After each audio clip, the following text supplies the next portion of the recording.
Act 1 of Alice in Wonderland by Alice Gerstenberg. Scene 1. Alice's home.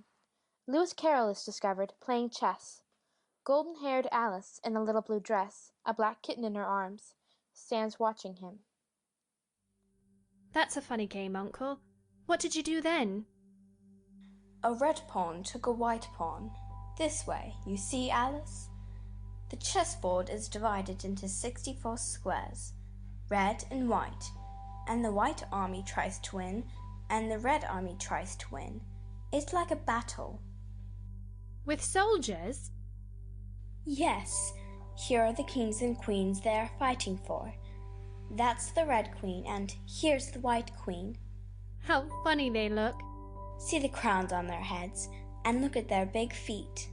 It's a foot apiece, that's what it is. Do they hump along like this? Here, you're spoiling the game. You must keep them in their right squares. I want to be a queen. Here you are. He points to a small white pawn. Here you are, in your little stiff skirt. How do you do, Alice? And now you are going to move here. Let me move myself. When you travel all along the board this way, and you haven't been taken by the enemy, you may be a queen. Why do people always play with kings and queens? Mother has them in her playing cards too. Look. Alice goes to the mantel and takes a pack of playing cards from the ledge. Here's the King of Hearts, and here's his wife. She's the Queen of Hearts. Isn't she cross-looking? Wants to bite one's head off. Carol moves a pawn. You're playing against yourself, aren't you? That's one way of keeping in practice, Alice. I have friends in the university who want to beat me. But if you play against yourself, I should think you'd want to cheat. Does a nice little girl like you cheat when she's playing against herself? Oh, I never do. I'd scold myself hard. I always pretend I'm two people too. It's lots of fun, isn't it? Sometimes when I'm all alone, I walk up to the looking-glass and talk to the other Alice. She's so silly, that Alice. She can't do anything by herself. She just mocks me all the time. When I laugh, she laughs. When I point my finger at her, she points her finger at me. And when I stick my tongue out at her, she sticks her tongue out at me. Kitty has a twin too, haven't you, darling? Alice goes to the mirror to show Kitty her twin. I'll have to write a book someday about Alice. Alice in Wonderland, child of the pure, unclouded brow and dreaming eyes of wonder, or Alice through the looking-glass. Don't you wish sometimes you could go into Looking-Glass House? See?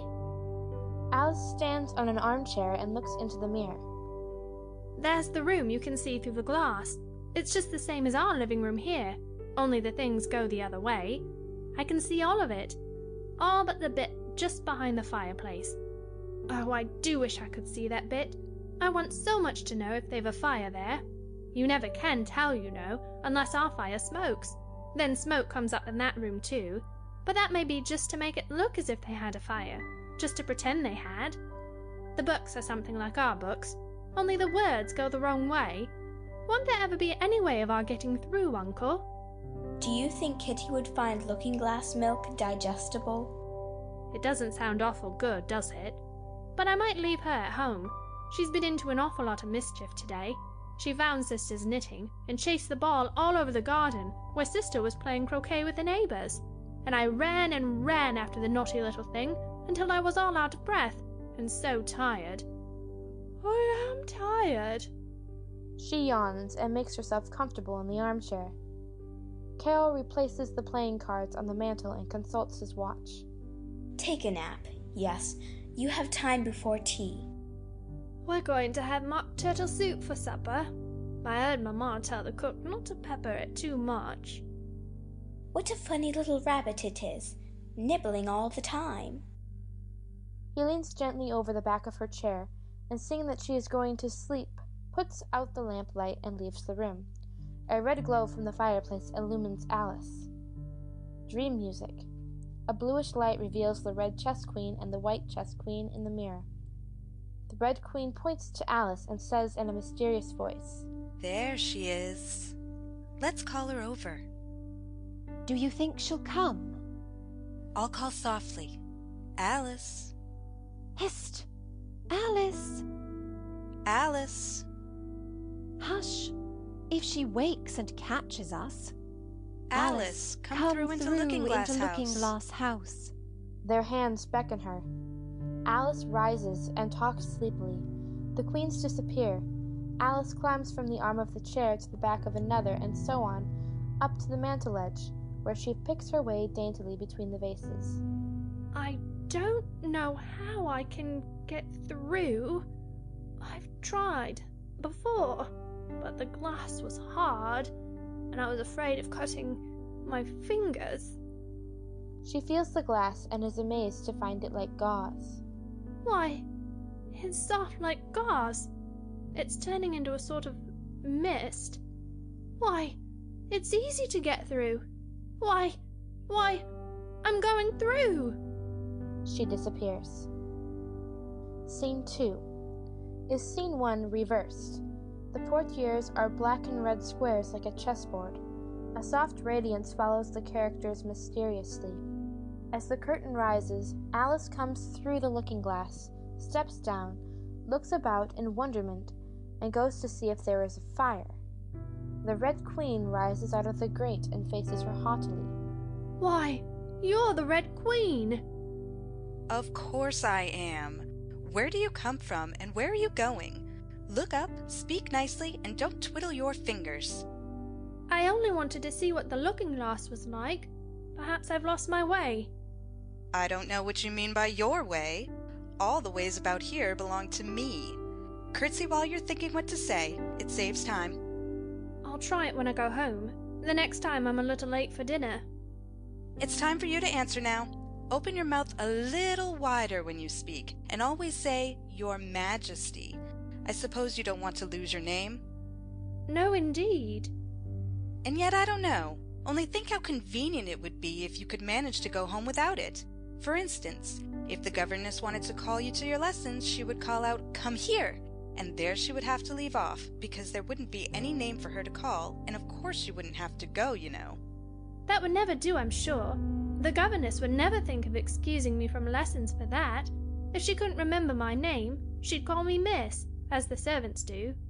Well, if she said Miss and didn't say anything more, of course you'd miss your lessons. I dare say you can't even read this book. It's all in some language I don't know. Why, it's a looking-glass book, of course, and if I hold it up to a glass, the words will all go the right way again. Jabberwocky, 'twas brillig, and the slithy toes did gyre and gimble in the wabe. All mimsy were the borogoves, and the mome raced out grabe. It seems very pretty, but it's rather hard to understand. Somehow it seems to fill my head with ideas, only I don't exactly know what they are. I dare say you don't know your geography either. Look at the map. She takes a right-angle course to the portieres and points to them with her scepter. It's marked out just like a big chessboard. I wouldn't mind being a pawn, though of course I should like to be a Red Queen best. That's easily managed. When you get to the 8th square, you'll be a queen. It's a huge game of chess that's being played all over the world. Come on, we've got to run. Faster, don't try to talk. I can't. Faster, faster. Are we nearly there? Nearly there? Why, we passed it 10 minutes ago. Faster. You may rest a little now. Why, I do believe we're in the same place. Everything's just as it was. Of course it is. What would you have it? Well, in our country, you generally get to somewhere else, if you ran very fast for a long time as we've been doing. A slow sort of country.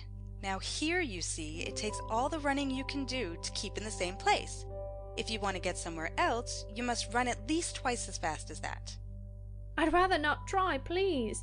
I'm quite content to stay here, only I am so hot and thirsty. I know what you'd like. She takes a little box out of her pocket. Have a biscuit? Alice, not liking to refuse, curtsies as she takes the biscuit and chokes. While you're refreshing yourself, I'll just take the measurements. She takes a ribbon out of her pocket and measures the map with it. At the end of 2 yards, I shall give you your directions. Have another biscuit? No, thank you. One's quite enough. Thirst quenched, I hope? At the end of 3 yards, I shall repeat them, for fear of your forgetting them. At the end of 4, I shall say goodbye, and at the end of 5, I shall go. That square belongs to Humpty Dumpty, and that square to the Gryphon and Mock Turtle, and that square to the Queen of Hearts. But you make no remark? I didn't know I had to make one just then. You should have said, "It's extremely kind of you to tell me all this." However, we'll suppose it said, 4. Goodbye. 5. Red Queen vanishes in a gust of wind behind the portieres.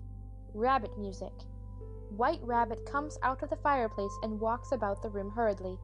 He wears a checked coat, carries white kid gloves in one hand, a fan in the other, and takes out his watch to look at it anxiously. Oh, the Duchess! The Duchess! Oh, won't she be savage if I've kept her waiting? I've never seen a rabbit with a waistcoat and a watch, and a waistcoat pocket. If you please, sir. Oh! He drops fan and gloves in fright and dashes out by way of the portieres in a gust of wind. Alice picks up the fan and playfully puts on the gloves. The portieres flap in a breeze and the shawl flies in. Alice catches the shawl and looks about for the owner, then meets the White Queen. I'm very glad I happened to be in the way. The White Queen runs in wildly, both arms stretched out wide as if she were flying, and cries in a helpless, frightened way. Bread and butter! Bread and butter! Am I addressing the White Queen? Well, yes, if you call that a dressing. It isn't my notion of the thing at all. If your Majesty will only tell me the right way to begin, I'll do it as well as I can. But I don't want it done at all. I've been addressing myself for the last 2 hours. Every single thing's crooked, and you're all over pins. May I put your shawl straight for you? I don't know what's the matter with it. It's out of temper. I've pinned it here and I've pinned it there, but there's no pleasing it.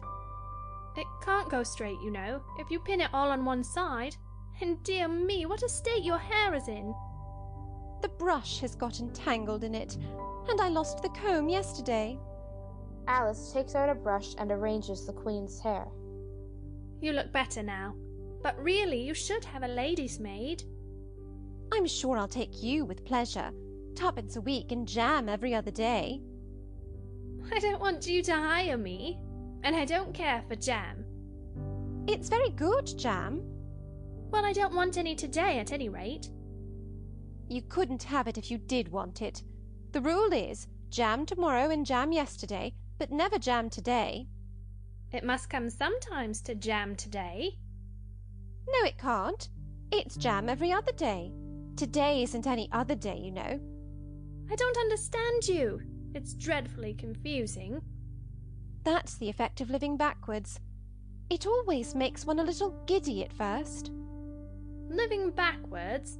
I never heard of such a thing. But there's one great advantage in it, that one's memory works both ways. I'm sure mine only works one way. I can't remember things before they happen. It's a poor sort of memory that only works backwards. What sort of things do you remember best? Oh, things that happened the week after next. For instance now. She sticks a large piece of plaster on her finger. There's the King's messenger. He's in prison being punished, and the trial doesn't even begin till next Wednesday. And of course the crime comes last of all. Suppose he never commits the crime? The White Queen binds the plaster with ribbon. That would be all the better, wouldn't it? Of course it would be all the better, but it wouldn't be all the better his being punished. You're wrong there, at any rate. Were you ever punished? Only for faults. And you were all the better for it, I know. Yes, but then I had done the things I was punished for.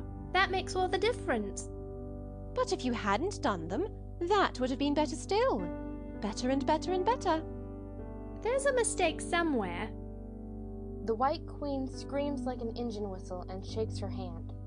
Oh, oh, my finger's bleeding. Oh. What is the matter? Have you pricked your finger? I haven't pricked it yet, but I soon shall. Oh! When do you expect to do it? When I fasten my shawl again, the brooch will come undone directly. Oh! Brooch flies open and she clutches it wildly. Take care! You're holding it all crooked. The White Queen pricks her finger and smiles. That accounts for the bleeding, you see. Now you understand the way things happen here? But why don't you scream now? Why, I've done all the screaming already. What would be the good of having it all over again? Oh, it's time to run if you want to stay in the same place. Come on. No, not so fast. I'm getting dizzy. Everything's black before my eyes. There is music, and the sound of rushing wind, and in the darkness the White Queen cries. Faster! Faster! Alice gasps. I can't. Please stop. And the Queen replies, Then you can't stay in the same place. I'll have to drop you behind. Faster! Faster! Goodbye! Scene 3. When the curtain rises, one sees nothing but old black lanterns with orange lights, hanging presumably from the sky. The scene lights up slowly, revealing Alice seated on 2 large cushions. She has been dropped behind by the White Queen and is dazed to find herself in a strange hall with many peculiar doors and knobs, too high to reach. Oh, my head. Where am I? Oh dear. Oh dear. She staggers up and to her amazement finds herself smaller than the table. I've never been smaller than any table before. I've always been able to reach the knobs. What a curious feeling. Oh, I'm shrinking. It's the fan. The gloves. She throws them away, feels her head, and measures herself against the table and doors. Oh, saved in time. But I never. Oh, my fan and gloves! Where are my? Oh, Mr. Rabbit, please help me out. I want to go home. Oh, the Duchess! Oh, my fur and whiskers! She'll get me executed, as sure as ferrets are ferrets. Oh, you have them! I'm sorry. You dropped them, you know. The White Rabbit picks up fan and gloves and patters off. She'll chop off your head! If you please, sir. Where am I? Won't you please tell me how to get out? I want to get out. The White Rabbit looks at his watch. Oh, my ears and whiskers! How late it's getting! A trap door gives way and Rabbit disappears. Alice dashes after, only in time to have the trap door bang in her face. It's a rabbit hole. I'm small enough to fit it too. If I shrink any more, it might end in my going out altogether like a candle. I wonder what I would be like then. What does the flame of a candle look like after the candle is blown out? I've never seen such a thing. Humpty Dumpty sits on a wall. Don't stand chattering to yourself like that, but tell me your name and your business. My name is Alice, but... It's a stupid name enough. What does it mean? Must a name mean something? Of course it must. My name means the shape I am, and a good handsome shape it is too. With a name like yours, you might be any shape, almost. You're Humpty Dumpty, just like an egg. It's very provoking to be called an egg. Very. I said you looked like an egg, sir. And some eggs are very pretty, you know. Some people have no more sense than a baby. Why do you sit here all alone? Why, because there's nobody with me. Did you think I didn't know the answer to that? Ask another. Don't you think you'd be safer down on the ground? That wall's so very narrow. What tremendously easy riddles you ask. Of course I don't think so. Take a good look at me. I'm one that has spoken to a king, I am. And to show you I'm not proud, you may shake hands with me. He leans forward to offer Alice his hand, but she is too small to reach it. However, this conversation is going on a little too fast. Let's go back to the last remark but one. I'm afraid I can't remember it. In that case, we start fresh, and it's my turn to choose the subject. You talk about it just as if it were a game. So here's a question for you. How old did you say you were? 7 years and 6 months. Wrong! You never said a word about it. Now, if you'd asked my advice, I'd have said leave off at 7, but... I never ask advice about growing. Too proud? What a beautiful belt you've got on. At least, a beautiful cravat, I should have said. No, a belt, I mean. I beg your pardon. If only I knew which was neck and which was waist. It is a most provoking thing when a person doesn't know a cravat from a belt. I know it's very ignorant of me. It's a cravat, child, and a beautiful one, as you say. There's glory for you. I don't know what you mean by glory. When I use the word, it means just what I choose it to mean, neither more nor less. The question is whether you can make words mean different things. The question is, which is to be master? That's all. Impenetrability! That's what I say. Would you tell me, please, what that means? I meant by impenetrability that we've had enough of that subject, and it would be just as well if you'd mention what you meant to do next, as I suppose you don't mean to stop here all the rest of your life. That's a great deal to make one word mean. When I make a word do a lot of work like that, I always pay it extra. Oh! Ah, you should see 'em come round me of a Saturday night, for to get their wages, you know. That's all. Goodbye. Goodbye, till we meet again. I shouldn't know you again if we did meet. You're so exactly like other people. The face is what one goes by generally.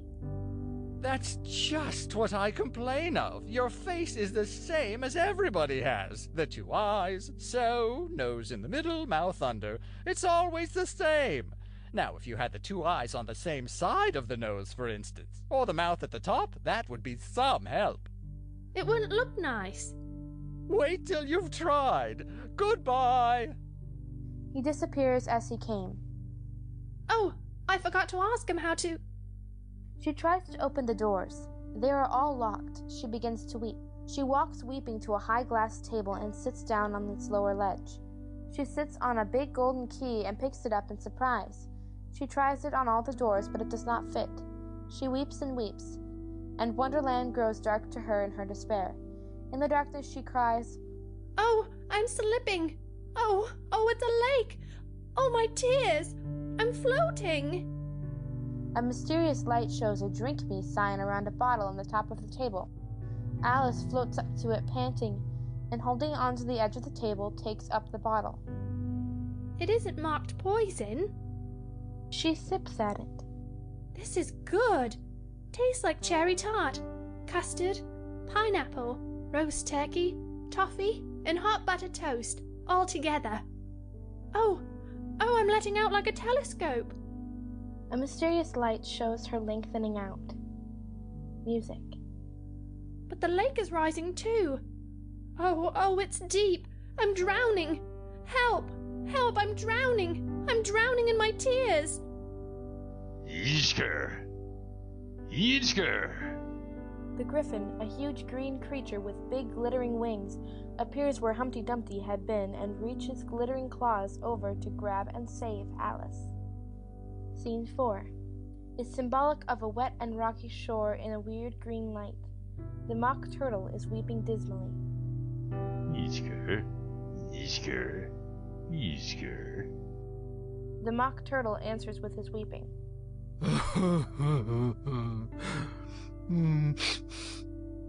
The griffin drags Alice in. Drop your tears into the sea with his. He sobs as if he had a bone in his throat. He sighs as if his heart would break. What is his sorrow? Oh, Griffin, it's terrible. It's all his fancy, that. Mock Turtle hasn't got no sorrow.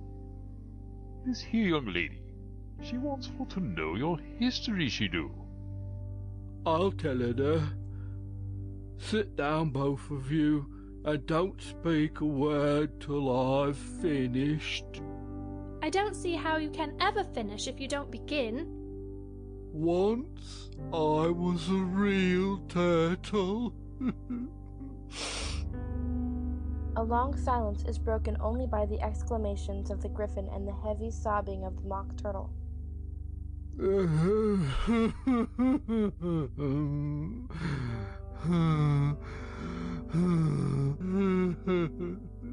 When we were little, we went to school in the sea.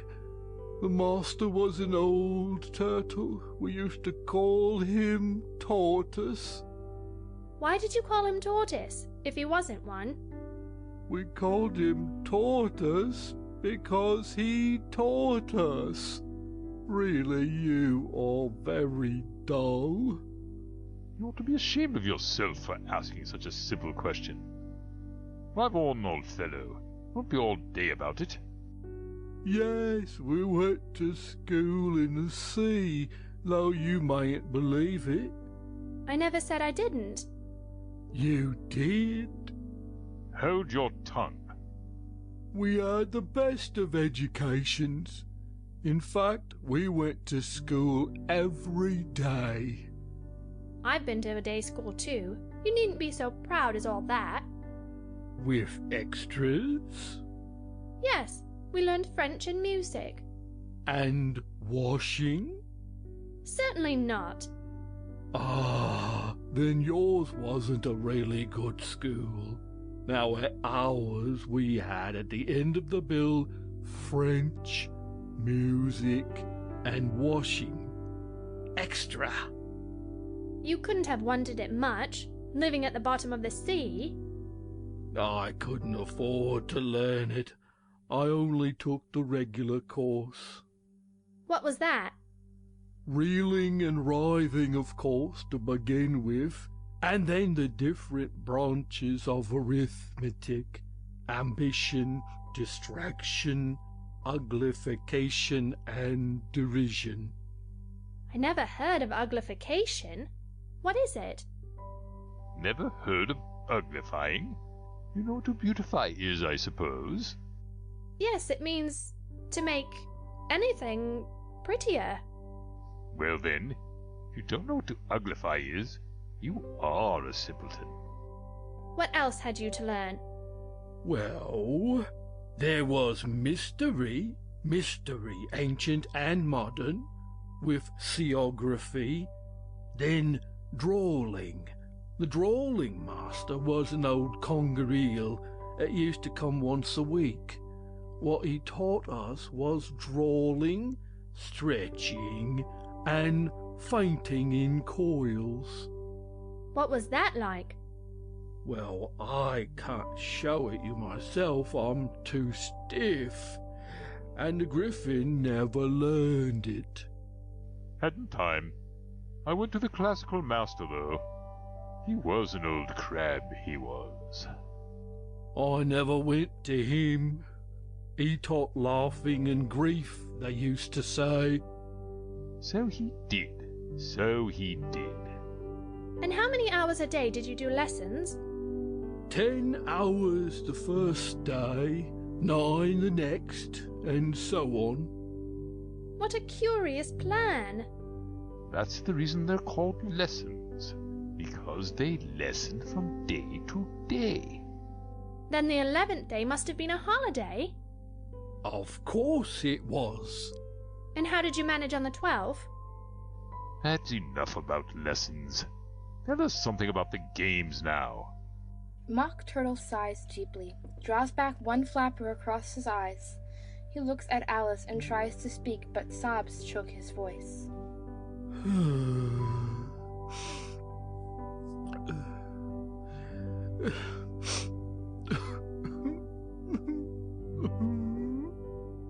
griffin punches him on the back. Same as if he had a bone in his throat. The Mock Turtle, with tears running down his cheeks. You may not have lived much under the sea. I haven't. And perhaps you were never even introduced to a lobster. I once tasted... No, never. So you can have no idea what a delightful thing a lobster quadrille is. No, indeed. What sort of a dance is it? Why, you first form into a line along the seashore. 2 lines, seals, turtles, salmon, and so on. Then when you've cleared all the jellyfish out of the way, That generally takes some time. you advance twice. Each with a lobster as a partner. Of course, advance twice set to partners. Change lobsters and retire in same order. Then, you know, you throw the lobsters! as far out to sea as you can. Swim after them! Turn a somersault in the sea. Change lobsters again. Back to land again. And that's all the first figure. It must be a very pretty dance. Would you like to see a little of it? Very much indeed. Come, let's try the first figure. We can do it without the lobsters, you know. Which shall sing? Oh, you sing. I've forgotten the words. Creatures solemnly dance round and round Alice, treading on her toes, waving forepaws to mark time while Mock Turtle sings. Will you walk a little faster, said a whiting to a snail. There's a porpoise clear behind us, and he's treading on my tail. See how eagerly the lobsters and the turtles all advance. They are waiting on the shingle. Will you come and join the dance? Will you, won't you, will you, won't you, will you join the dance? Will you, won't you, won't you join the dance? You can really have no notion how delightful it will be when they take us up and throw us with the lobsters out to sea. But the snail replied, too far, and gave a look askance. Said he thanked the whiting kindly, but he would not join the dance. Would not, could not, would not, could not join the dance. Would not, could not, would not, could not join the dance. The creatures dance against Alice, pushing her back and forth between them. She protests and finally escapes. They bump against each other. Thank you. It's a very interesting dance to watch, and I do so like that curious song about the whiting.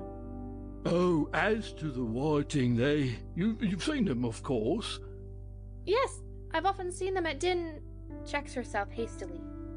Well, I don't know where Din may be, but if you've seen them so often, of course, you know what they're like. I believe so. They have their tails in their mouths, and they're all over crumbs. You're wrong about the crumbs. Crumbs would all wash off in the sea. But they have their tails in their mouths, and the reason is...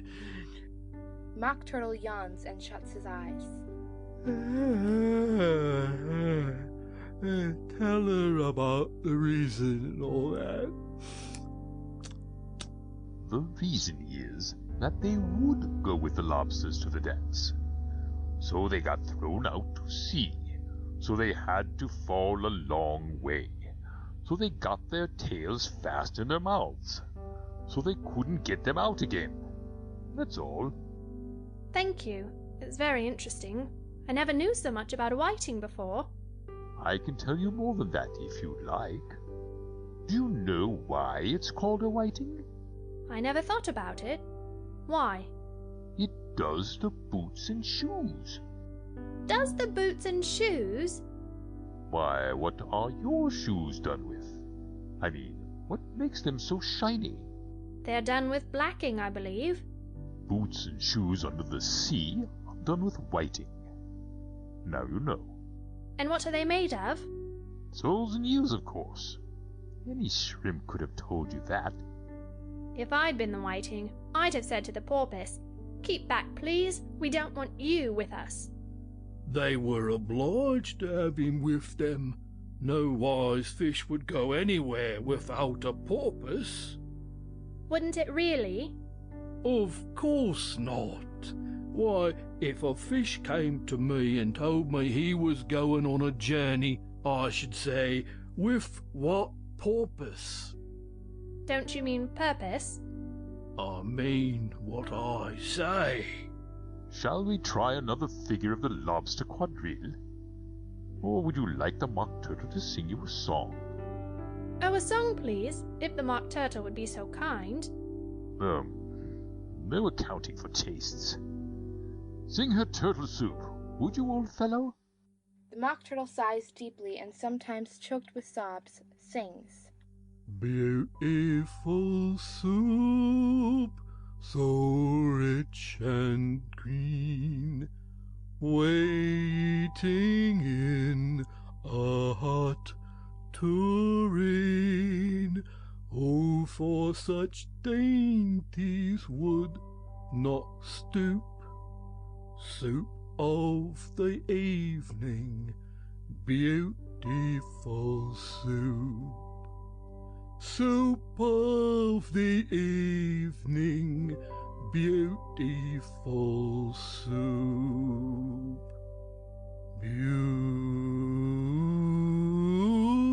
Beautiful soup, beautiful soup, soup of the evening, beautiful, beautiful soup. The white rabbit enters, stretching out a red and white checked sash with which he separates Alice from the creatures. Check. They won't let her stay in our square. The Queen is coming this way. She'll chop our heads off. Come on, let's fly. The mock turtle and the griffin grab Alice and fly into the air. Curtain. The curtain rises to reveal small silhouettes of the griffin, mock turtle, and Alice in an orange-colored moon far away in the sky. Down below, the white rabbit is shouting to them. You'll be safe in the March Hare's garden. Curtain. End of Act 1.